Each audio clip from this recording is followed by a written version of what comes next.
Hello my dear students. The next concept of your topic is this is the second application of Gauss law. Second application of Gauss law. In this class I am going to explain expression for electric field at a point due to an uniformly charged infinitely charged plane sheet. Electric field due to the uniformly charged infinite large plane sheet. Using this large plane sheet, now I can find the electric field. Here consider this is the large thin plane sheet. This is a large thin plane sheet. The charge is distributed throughout this plane sheet. The charge is uniformly distributed. The charge is uniformly distributed throughout this surface, then it is called surface charge density. Surface charge density means a charge at point or the charge is distributed throughout the surface. The surface charge density, you know the formula. Surface charge density, it is mathematically denoted by the symbol sigma. Sigma is equal to the charge per unit area. The charge per unit area is called surface charge density. Consider a large thin infinite charge plane sheet. In this plane sheet, the charge is uniformly distributed throughout the surface. The charge is uniformly distributed throughout this surface.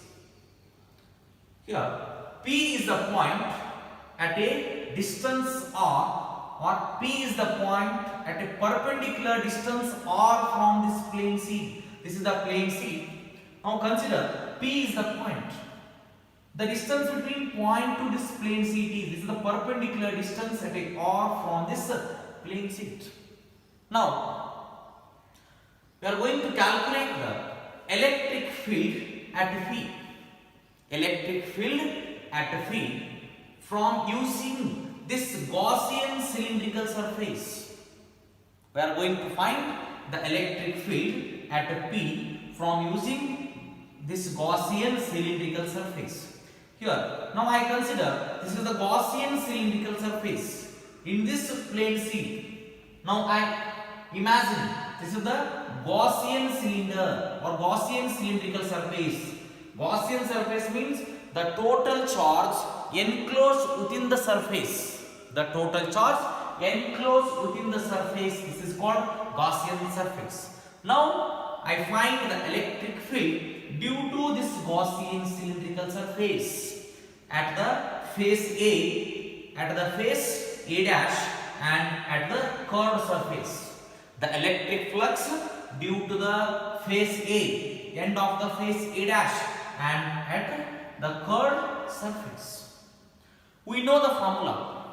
The surface charge density is, here the charge is distributed throughout the surface, but we know the formula. The surface charge density, the charge is distributed throughout the surface. The surface charge density formula is, surface charge density, it is mathematically denoted by the symbol sigma. Sigma is equal to Q divided by A, and the charge distributed throughout this surface, that is taken as Q is equal to sigma into A. This is equation number 1. This is equation number 1. Now, the electric flux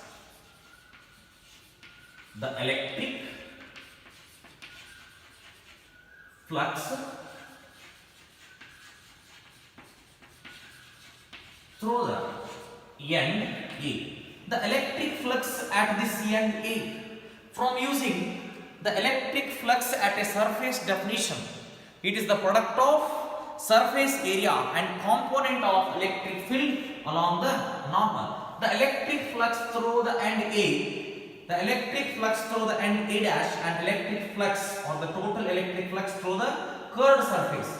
In the first case, now we have to find the electric flux through the end A. That is, the electric flux is equal to E cos theta into A. E cos theta into A. Here, the angle between this point P and electric field E. or angle between this Gaussian cylindrical surface and electric field E, theta equal to value is 0. Both are moving in the same direction.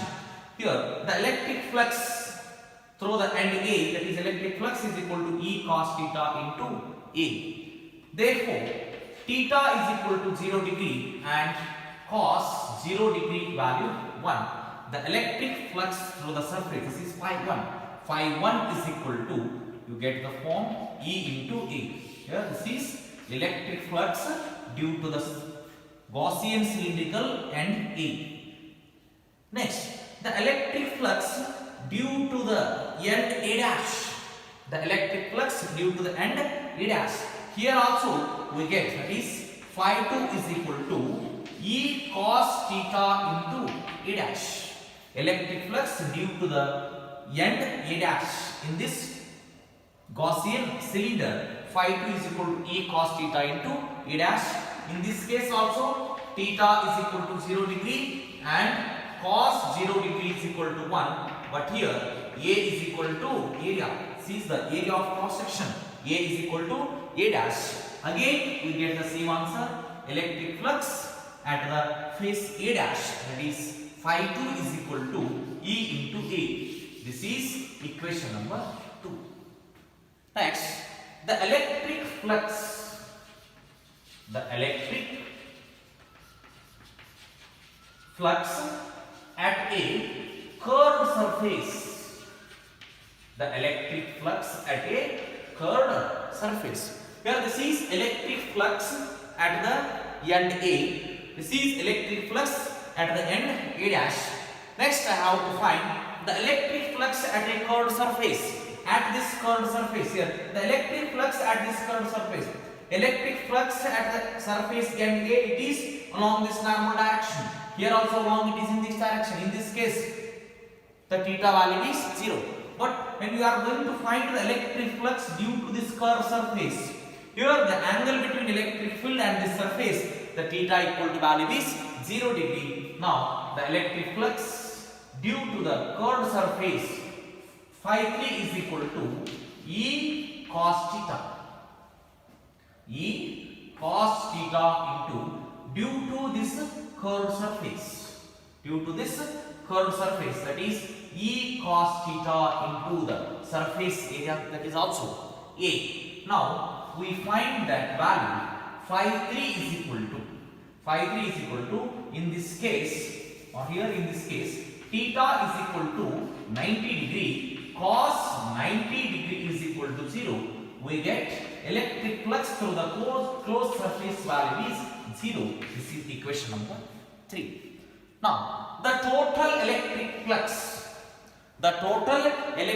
throughout this Gaussian cylindrical surface, that is phi is equal to phi 1 plus phi 2 plus phi 3. This is the electric flux due to the surface end A, and phi 2, this is electric flux due to the surface end A dash.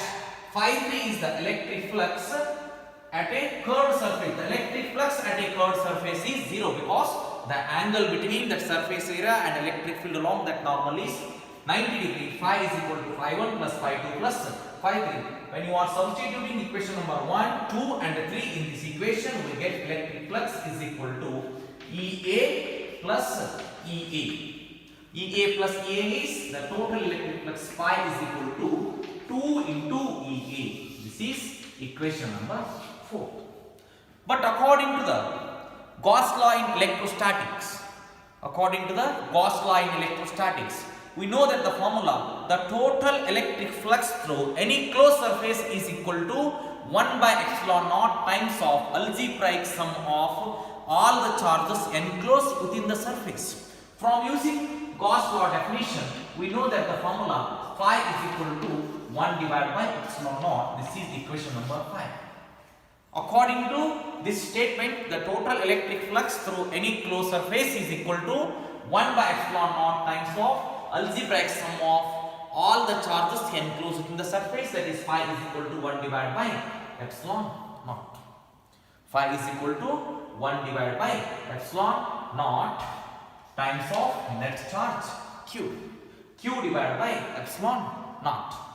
When you are comparing equation 4 and 5, this is equation number 4, 5 is equal to 2e into a. This is equation number 5. Comparing these two equations, we get q divided by epsilon naught is equal to 2e into a. Q divided by epsilon naught 2e into a. Here q is the charge distributed throughout the surface. Charge distributed throughout the surface. This is the surface charge density. We know the surface charge density formula. The charge per unit surface q is equal to sigma into a. Now substitute this value here. You get q is equal to sigma into a divided by epsilon naught is equal to 2e into a. Now here a and a get cancelled. We get electric field E is equal to sigma divided by 2 into epsilon naught. Sigma divided by 2 into epsilon naught, which is the expression for electric field due to an uniformly charged infinite large plane sheet. Which is the expression for electric field at a point due to an uniformly charged infinitely charged plane sheet, which is the expression for electric field. Here this is electric field due to the large plane sheet. E is equal to sigma divided by 2 into epsilon naught. Here sigma is the surface charge density. Epsilon naught means permittivity of free space. Suppose I express this equation in vector form, we get vector E is equal to sigma divided by 2 into epsilon naught into unit vector on cap, which is the expression for electric field due to the large plane sheet uniformly charged distributed. In case of large plane sheet, we get vector E is equal to sigma divided by 2 into epsilon naught into unit vector or cap. This is about the expression for electric field at a point due to an uniformly charged, infinitely charged plane sheet. In this case, consider a thin large plane sheet. In this thin large plane sheet, the charge is distributed equally. Now consider a point P from a perpendicular distance or from this plane sheet. Now how to find the electric field? To find this electric field, we make a certain arrangement. Gaussian cylinder. Consider a Gaussian cylinder. It is an imaginary surface. Due to this Gaussian cylinder, the electric flux through the end A is equal to, you get electric flux at end A is equal to E into A, at end B is equal to, that is also EA. Due to the curved surface, electric flux phi 3 is equal to 0. When you are adding these three equations, you get phi is equal to 2E into A. From using Gauss law in electrostatics, you get this equation, and finally we get E is equal to sigma divided by 2 into epsilon naught.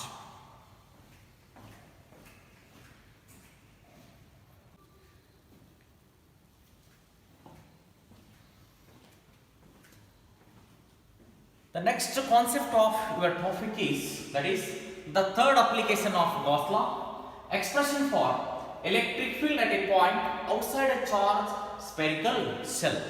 Expression for electric field at a point outside a charged spherical shell. Here, consider a spherical shell. Now I draw the spherical shell. This is spherical shell. R is the radius. This is spherical shell. R is the radius. O is the center of this spherical shell. Electric field at a point outside this spherical shell. Electric field at a point. Now I consider the electric field at a point anywhere around the spherical shell. Electric field at a point outside a charged spherical shell. This is the spherical shell. R is the radius, O is the center of this spherical shell. The charged spherical shell means here the charge is distributed throughout this surface of the spherical shell. Throughout this surface of the spherical shell. How to find the electric field at a point? Now I consider this is the point P. At this point, to find the electric field, at this point to find the electric field, consider a point P at a distance r from the center. At a distance r from the center. This is the distance r. Consider a point P at a distance r from the center. To find the electric field at this point P. To find the electric field at this point P. Now I consider a Gaussian spherical cell around this charged spherical cell. Now I consider to find the electric field at point P. To find the electric field at point P, now I draw the Gaussian spherical cell around this charged shell, around this charged shell at a distance r from the center O, and this Gaussian spherical cell passing through at this point. Now, to find the electric field at this point P, to find the electric field at this point P, to find the electric field at this point P, here this is the total Gaussian surface. Now I consider small area element on this Gaussian surface, that is ds. Now the electric flux through this surface on this spherical charge cell, here this is spherical charged cell. To find the electric field at point P, we construct a Gaussian surface. This is an imaginary surface. Here this imaginary surface is considered at this point P from a distance r at the center O, and this Gaussian surface is passes through at this point P. Now the electric flux,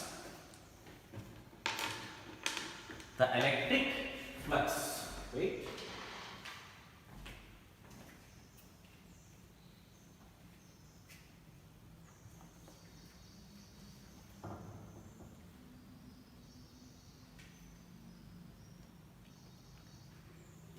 Now, this is the surface area element.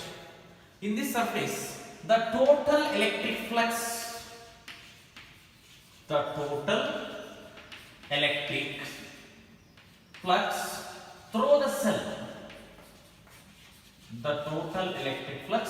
through the cell, from using that definition, the total electric flux through the cell is equal to sum of E cos theta into ds. Sum of E cos theta into ds along this direction. Theta value is 0.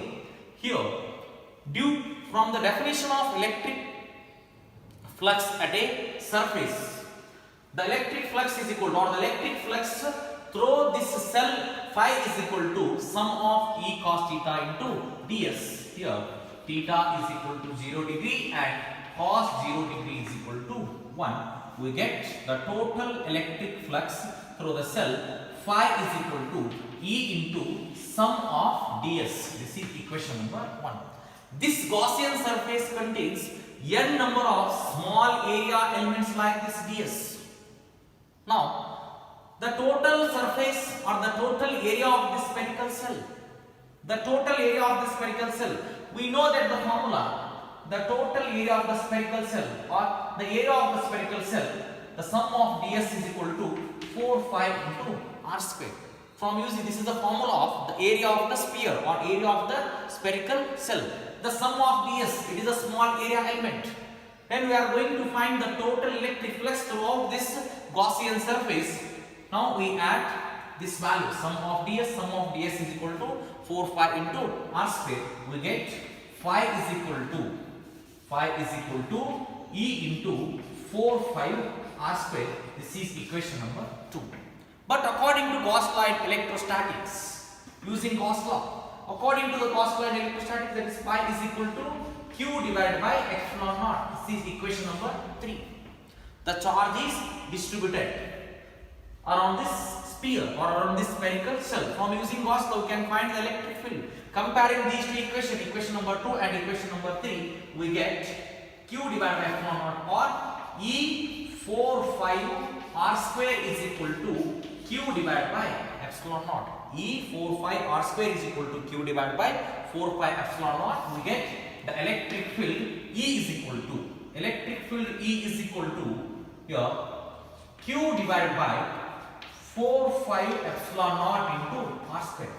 When you are going to comparing these equations, here equation number 2 and equation number 3, this is the electric flux due to this Gaussian surface. This is electric flux. From using Gauss law statement, phi is equal to Q divided by epsilon naught. And we are going to compare equation number 2 and 3, we get E into 4 pi R square is equal to Q divided by epsilon naught. That is electric field. E is equal to Q divided by 4 pi epsilon naught.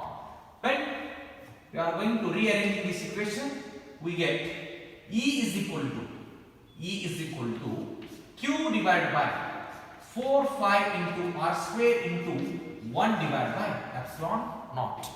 E is equal to Q divided by 4 pi R square into 1 divided by epsilon naught. It is in the form of Q. It is a charge divided by 4 pi R square. 4 pi R square means it is the area of the charged spherical shell. Q divided by 4 pi R square. Here it is the area of the charged spherical shell. The charged spherical shell area, the charge per unit area is called surface charge density. Now I write this equation. E is equal to sigma divided by epsilon naught. Sigma divided by epsilon naught, because here sigma is equal to Q divided by 4 pi R square. It is in the form of sigma is equal to Q divided by A, the charge per unit area. Here A is the area of this spherical shell. Electric field outside the spherical shell, E is equal to sigma divided by 4 pi epsilon naught. The vector form of this equation is vector E is equal to sigma divided by epsilon naught into unit vector R or unit vector N. Vector E is equal to sigma divided by epsilon naught, which is the expression for electric field at a point outside a charged spherical shell. This is the charged spherical shell. Now I find the electric field outside this charged spherical shell. But electric field inside this charged spherical shell, the electric field inside the charged spherical shell is 0. Electric field inside the charged spherical shell is 0 because the electric flux through the Gaussian surface or electric flux through the closed surface is 0. The number of electric field lines enter to the surface is equal to number of electric field lines exit from the surface. Suppose if you consider this is a surface, the number of electric field lines enter to the surface is equal to number of electric field lines exit from this surface. That's why the electric flux inside this spherical shell is 0. Or electric flux inside the Gaussian surface, the electric flux inside the Gaussian surface is 0. That's why electric field inside the spherical shell E is equal to 0. But electric field outside the spherical shell or outside the charged spherical shell, that is E is equal to sigma divided by epsilon naught. Here these are the applications of Gauss law. Gauss law states that the total electric flux through the closed surface is equal to 1 by epsilon naught times of algebraic sum of all the charges enclosed within the surface is equal to, or phi is equal to 1 by epsilon naught into q. It is the simple mathematical equation of Gauss law. From using that Gauss law, we have to find the electric field due to the charge wire, long charge wire, and in the second case electric field due to the thin plane sheet. In the third case, expression for electric field at a point outside a charged spherical shell and inside a charged spherical shell, which is the expression for electric field outside the charged spherical shell. Expression for electric field inside the spherical shell is always 0. This is about Gauss law and its application. With this, I conclude the first topic is over. In the next class, I will discuss some numerical problems on this electrostatic. Thank you.